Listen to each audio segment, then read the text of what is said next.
Hi guys, I'm Woodcraft Hamster, and I thought I'd follow up on my video about this, which is the Cold Steel Trailhawk. And I did say I wanted to do a video outdoors just to put it through a couple of different paces, so I thought that's what I'd do today. Now this really is quite a nice little tomahawk. I've shown you it before indoors anyway, but what I wanted to do is basically just go through a couple of things. One was just to split through a round of fresh wood, and the other was to go through a little bit of dead standing, and then also sort of show you what else this blade can do other than just sort of chopping as you'd expect a normal axe to do. So what I'm going to do, I'm going to split through this piece here first, if I can find somewhere stable enough to set it up, and the way I'm going to do that, and the way I tend to split most wood when I'm out, is rather than taking the axe and striking down with it as is commonly done. There's no reason not to do that, don't get me wrong, but I prefer to use sort of almost like a batoning method, where literally you will put the axe head on top of your round. Hopefully you can see that. I realise the top of the axe is slightly out of shot, but then to strike it with another piece of wood.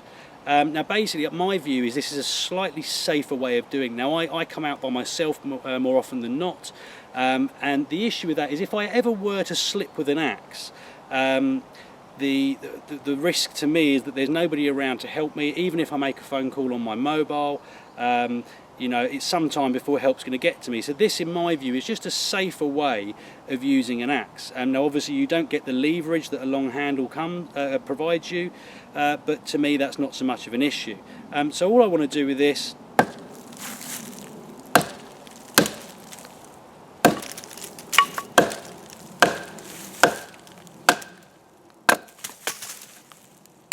and there we go. So we've now got a nice little round ready for the fire. I mean, this is green wood, so it's not necessarily what I would use for a fire, but again, this is more just to sort of prove the theory, and green wood is generally a little bit more difficult to split through than dry wood, unless you know you're talking sort of seasoned oak or something like that. But again,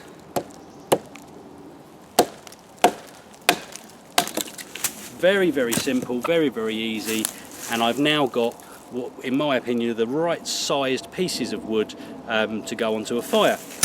Now secondly, this is just a piece of dry dead standing timber that I found and cut earlier, and what I wanted to do with this is literally just split it, and again, because it's such a small piece of wood, rather than going down the batoning method, you can just literally lay the axe head on top, bring it down, give it a twist, and that's a really, really good how can I describe this? It's a really good, energy efficient and very effective way of splitting small pieces of wood for your kindling and things like that.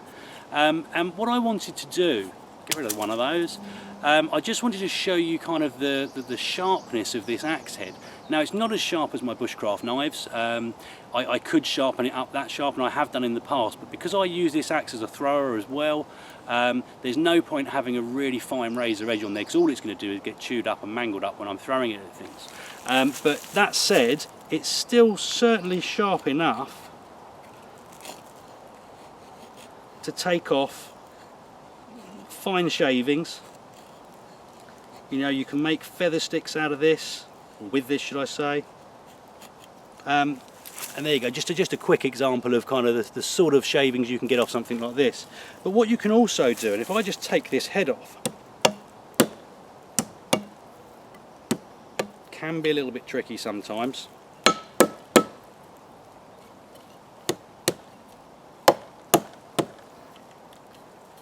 But it can be very tricky by the looks of it. There we go. So that's the head.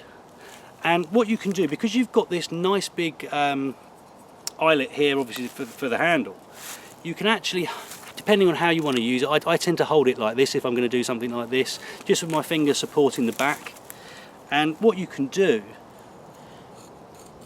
is you can use it like a knife. It's slightly more comfortable doing it this way for close-up tasks.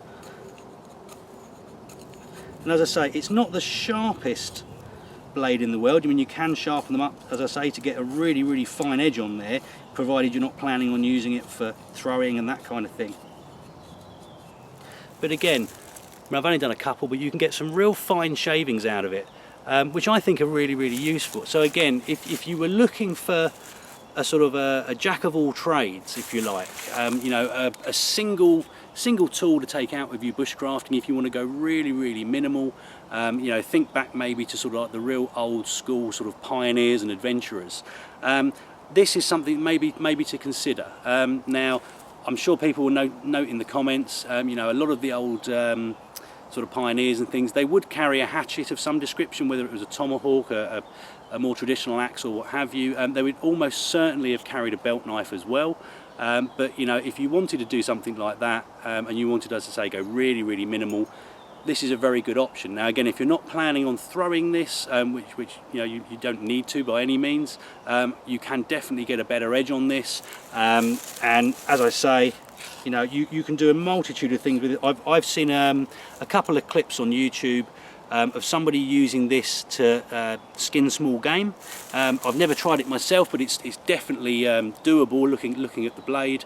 I've also seen people, if you imagine this is a stick that I found rather than the actual haft of the axe, and there's a little protuberance on the end, you can actually, using sort of some paracord or some sort of cordage, you can actually attach this to a stick, and you've basically made an adze. So not only do you have an axe for chopping and splitting and cutting, you've got an adze so you can maybe hollow something out, maybe make a bowl or you know, a depression in a log for a seat or something like that.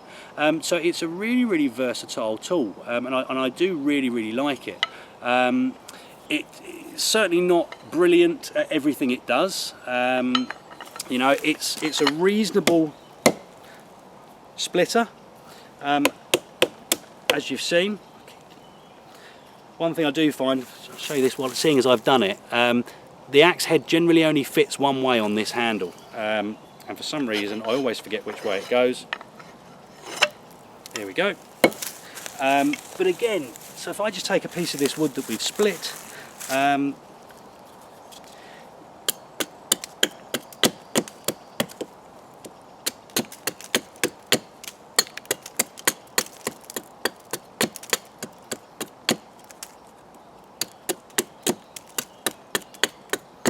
know, it's not the best carver in the world, but it does the job. It may take you a little bit longer with this, as opposed to something that's specified for carving. You know, you can buy carving axes. You know, obviously, if you've seen my other videos, you know that I favour Gransfors Brucks. The little mini hatchet of theirs that I use quite often is brilliant for carving, even though that's not what it's designed for. But again, you know, that is what you get. You know, it's a very cheap axe, this. You can pick them up for, I think, about £25–30, and that's delivered online. And for that sort of money, I couldn't not buy one, because I thought, you know, I've got to take the risk on it. And I've been really, really pleasantly surprised by this axe. So yeah, I mean, if you're looking for something small, lightweight, portable, does a little bit of everything, and you know, certainly very, very useful around the camp, you can't go far wrong in getting one of these. I was going to show you a little bit of throwing as well today, guys. Unfortunately, I've not been able to find any dead trees. I'm not a huge fan of throwing these at live trees. I know there are some people who you know, don't believe that they do any damage, and I'm umming and ahhing, but I don't think it's really worth taking the risk. So in absence of any dead trees today, I will come back on another day and show you some proper throwing. But I hope it was useful, guys. Comments and questions in the box below. Hit like and subscribe if you'd like to see more, and I hope you'll all join me next time. Thanks, guys.